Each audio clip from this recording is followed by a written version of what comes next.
U Marini Kaštela otvoreni su Hrvatski dani male brodogradnje, sajam kojem je osnovna zadaća promidžba hrvatske proizvodnje brodova. Prvi je to takav sajam u Europi organiziran tijekom epidemije. Organizatori su, uza sve teškoće, uspjeli privući 60-ak izlagača, među kojima 20 proizvođača brodova. Moto ovog sajma je po mjeri čovjeka, jer riječ je uglavnom o obiteljskim plovilima namijenjenima razonodi, ribolovu i turizmu. Čitav niz plovila za odmor, za razonodu, dakle u raznim dužinama, gumenjaka, motornih plovila, komunalnih plovila. Znači sve ono što hrvatskoj obali i hrvatskom otoku, hrvatskom čovjeku treba, to se proizvodi u Hrvatskoj.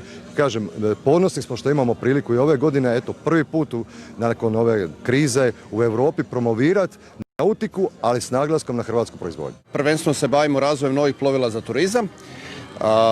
Krenuli smo sa polupodmornicama, prije 2 godine smo napravili prvi prototip ovog taksi katamarana i eto, igramo se.